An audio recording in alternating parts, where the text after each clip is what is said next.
सत्य कीर्ति अस्त्र।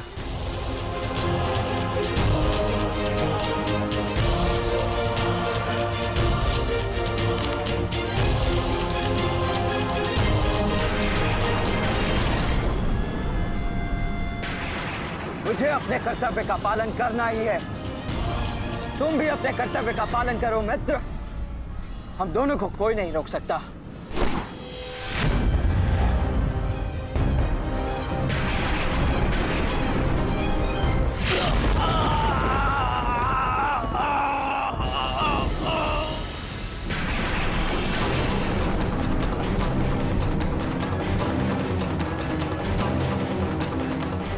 रुक जा वृषसेन, मुझे विवश मत करो। मैं केवल वो कर रहा हूं जो मेरे वश में है।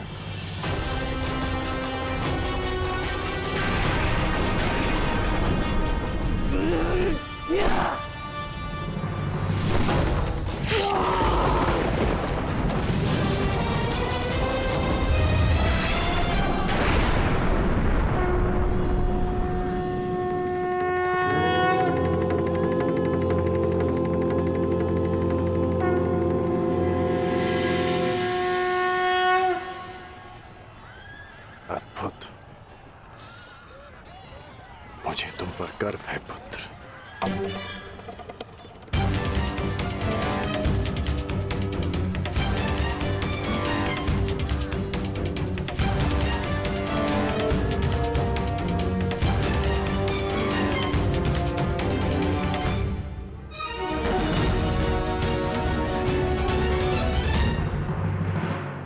क्या सूचना है बताओ। अंगराज, मैं वो बताओ मुझे। कुमार वृषेण। क्या हुआ वृषसेन को? बोलो। युद्ध में बुरी तरह घायल हुए हैं।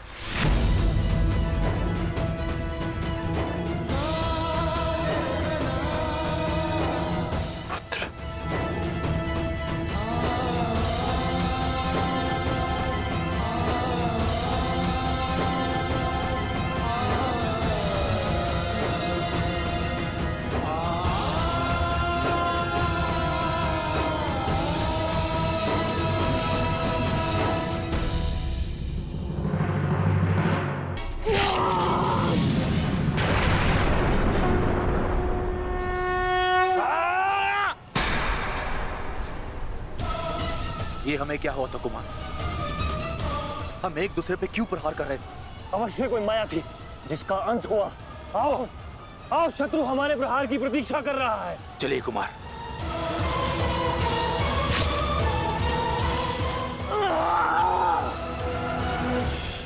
तुम्हारे कौशल और शौर्य को नमन है वृषसेन। अनुमान नहीं था कि कौरव सेना में ऐसे कुशल योद्धा से सामना होगा। सूर्यास्त में समय अभी शेष है अभिमन्यु, और हमारे तुनीरों में बाण नहीं। तो समय व्यर्थ ना करते हुए द्वंद्व आरंभ करें। तो मैं प्रस्तुत हूं योद्धा।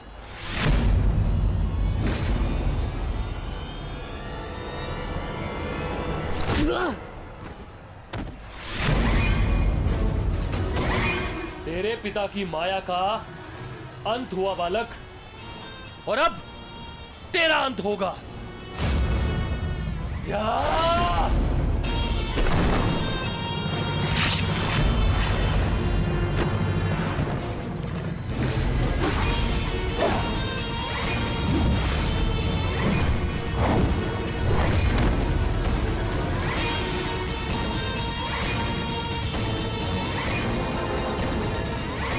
हार तब नहीं होती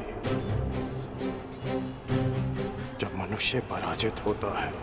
हार तब होती है जब वो हार मान जाता है। हार मत स्वीकारना पुत्र।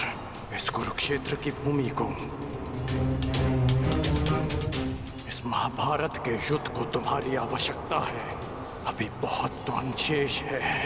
उठो, अपने क्रोध को, अपने साहस को, अपने विश्वास को एकत्रित करो। उठो और युद्ध करो। उठो पुत्र, उठो पुत्र, उठो पुत्र।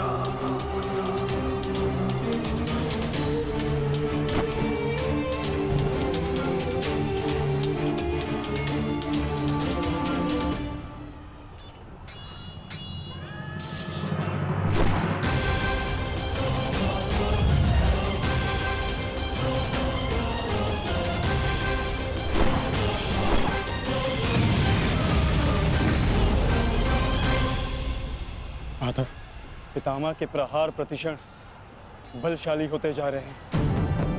हम उन्हें बहुत समय तक रोक नहीं पाएंगे।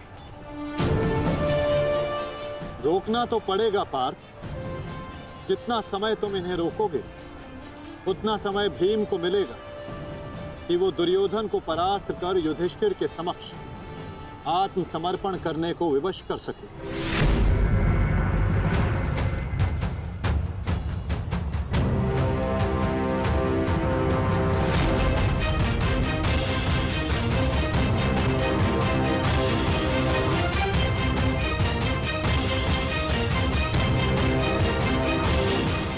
दुर्योधन, ये युद्ध भूमि है, कोई रंग भूमि नहीं कि औरों के द्वंद का तुम आनंद उठा सको। क्यों दुर्योधन, कायरों की भांति क्यों खड़े हो? आओ और आकर मुझसे युद्ध करो।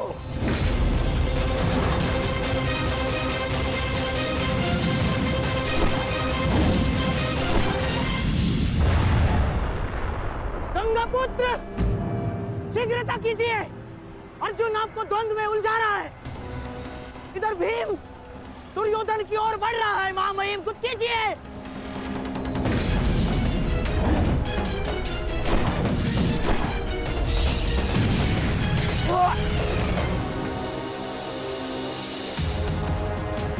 साथी,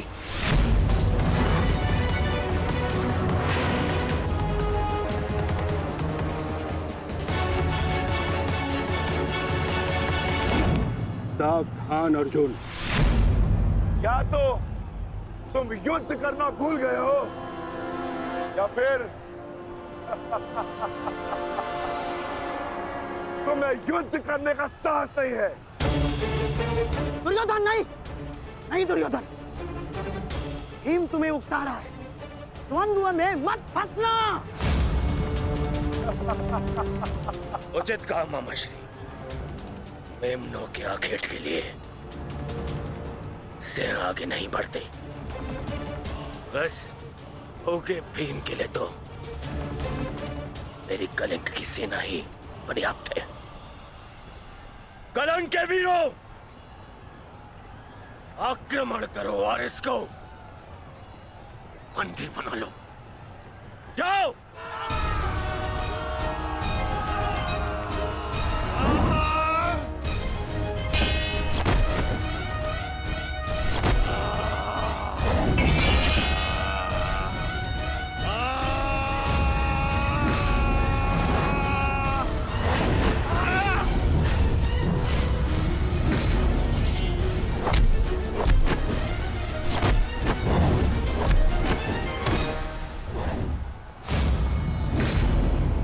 दुर्योधन, बस ये इतने से थे।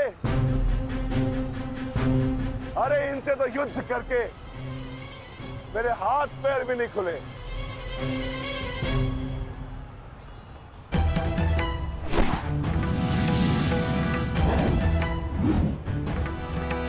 आप नियम भंग कर रहे हैं आचार्य। आप एक साथ दो पर आक्रमण नहीं कर सकते। स्मरण रहे कि युद्ध के नियम के अनुसार दो योद्धा एक योद्धा पर आक्रमण नहीं कर सकते,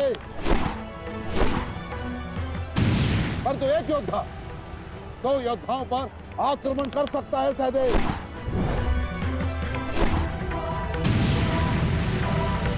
क्या करें नकुल, कुछ करना होगा। हमें गुरु दौड़ को रोककर अधिक से अधिक समय भ्राता भीम को देना होगा। युद्ध सभा में चीख चीख कर अपने पौरुष का बखान करने वाले एक नपुंसक के भांति क्यों खड़े हो? अब किसे लाओगे अपनी ढाल बनाकर? ये विकोदर भीम तुम्हारी हर ढाल को तोड़कर तुम्हारा अंत करेगा। मैं तुम्हारे प्राण लेकर रहूंगा कायर दुर्योधन।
पर प्रहार करने का सामर्थ्य शेष है काकाश्री, या पराजय स्वीकार करते हैं? जय और पराजय की चुनौती बराबरी के योद्धाओं को दी जाती है बालक। प्रतीत होता है कि अभी तक तुम्हें कोई समर्थ योद्धा नहीं मिला।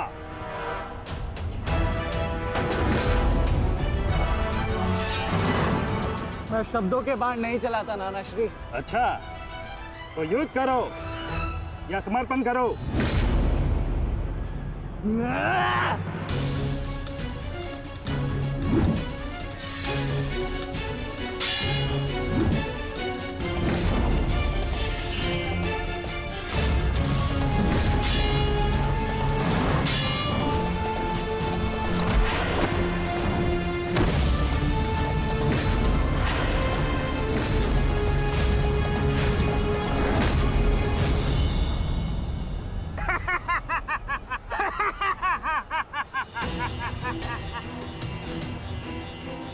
क्या हुआ, थक गए? अरे ये उस मूर्ख विराट पुत्र उत्तर की संगति का प्रभाव है। ये उसे भी यही लग रहा था कि मेरे समक्ष वो कुछ कर दिखाएगा, पर मूर्ख मृत्यु को प्राप्त हो गया। मृत्यु को चींटी की भांति इन्हीं हाथों से मसल दिया मैंने उसे। पीछे हट जाओ अभिमन्यु, अन्यथा उत्तर से कहीं पीड़ादायक मृत्यु मिलेगी, मृत्यु। तो ये समझिए कि आज उत्तर का प्रतिशोध पूर्ण होगा।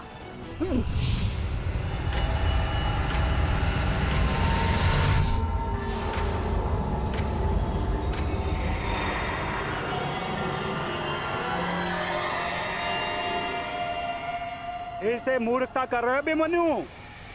मेरी शक्तियों के बारे में ज्ञात नहीं है। शत्रु का क्रोध मुझे और बलशाली बनाता है, बलशाली।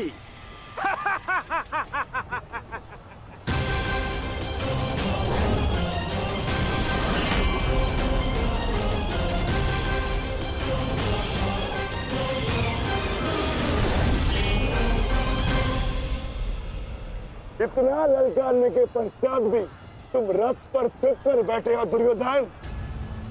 मैं भी कैसा मूर्ख हूं, एक नपुंसक के वध की प्रतिज्ञा कर बैठा। आज तुमने यह सिद्ध कर दिया कि तुम एक क्षत्रिय नहीं बल्कि एक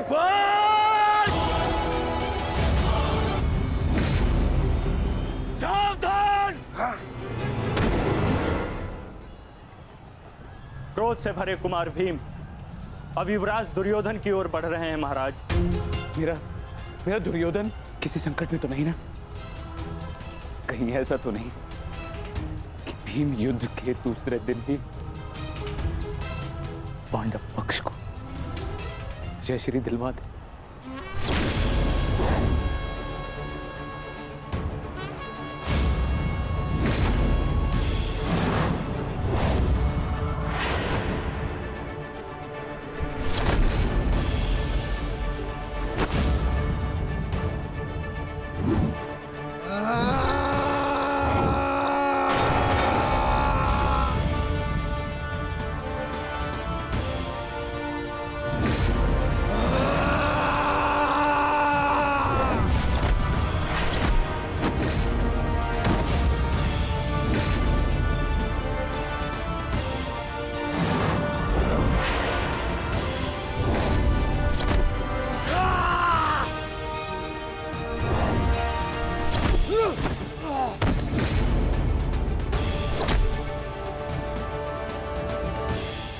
दुर्योधन मारो!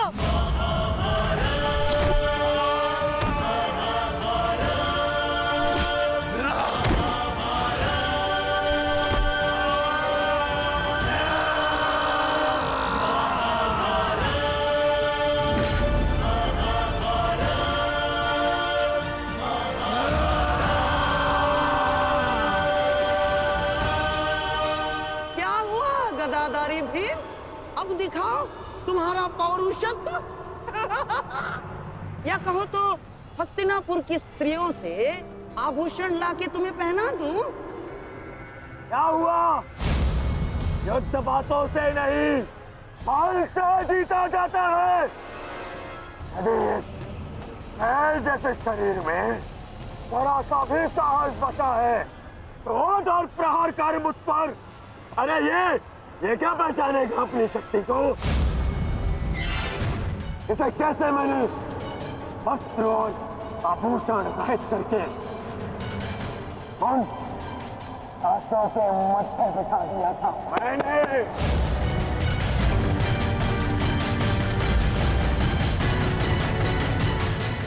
कदाचित ये भी भूल गया है कि कैसे मैंने बड़ी सभा में उस दासी द्रौपदी को उसका उचित स्थान दिखाया था।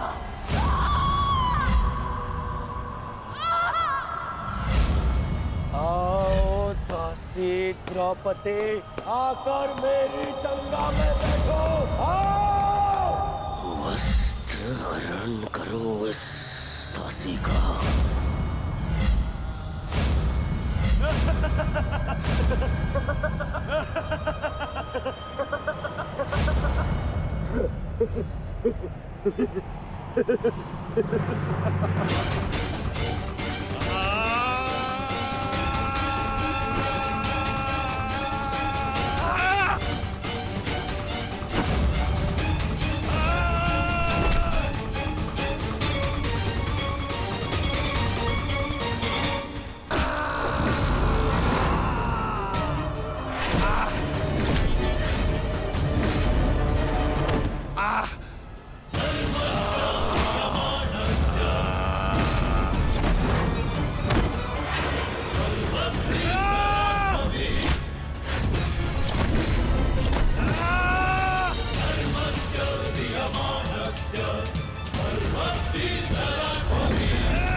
गंगापुत्र, दुर्योधन की रक्षा कीजिए गंगापुत्र।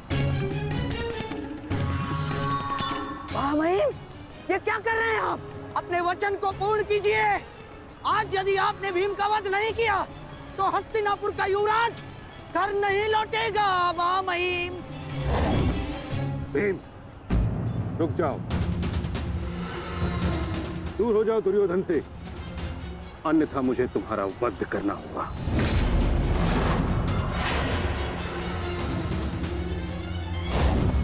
सावधान पितामह,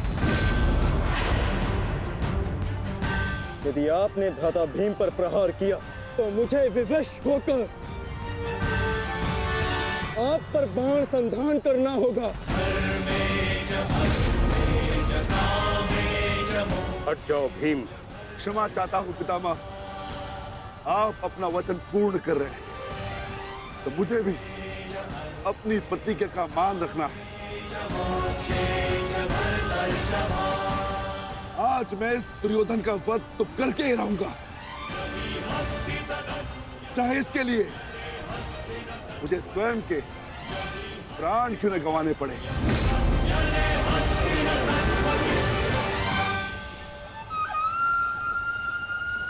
स्वयं के प्राण गंवा सकते हो भीम, परंतु क्या अपने दोनों भ्राताओं को इस आहुति में झोंक दोगे तुम? तुम्हारी इस भूल का फल नकुल और सहदेव को भुगतना होगा भीम। जरा देखो उधर।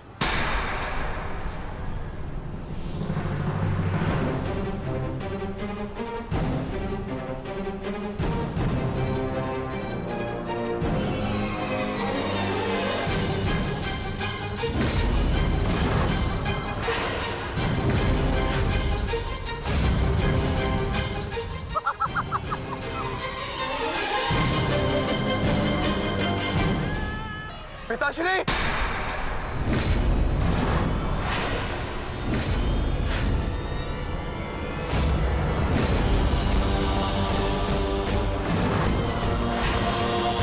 शस्त्र को नीचे करिए द्रोण, अन्यथा सदैव के लिए पुत्र से हाथ खो बैठोगे।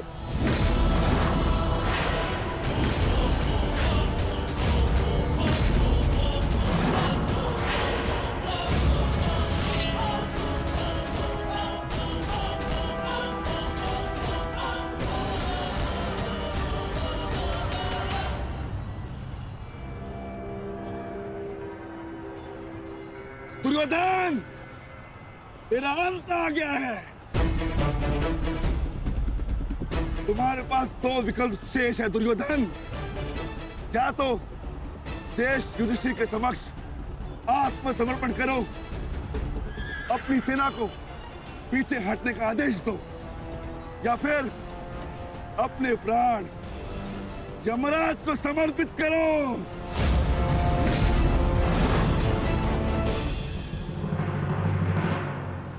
मारो भीम, मारो, शीघ्रता करो भीम। इतनी भी क्या शीघ्रता है राजकुमार युधिष्ठिर?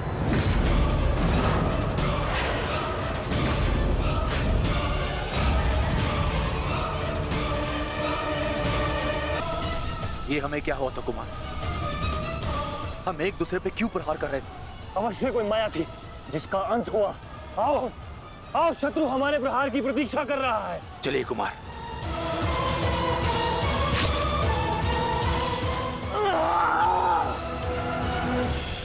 तुम्हारे कौशल और शौर्य को नमन है वृषसेन। अनुमान नहीं था कि कौरव सेना में ऐसे कुशल योद्धा से सामना होगा। सूर्यास्त में समय अभी शेष है अभिमन्यु, और हमारे तुनीरों में बाण नहीं। तो समय व्यर्थ ना करते हुए द्वंद आरंभ करें। तो मैं प्रस्तुत हूं योद्धा।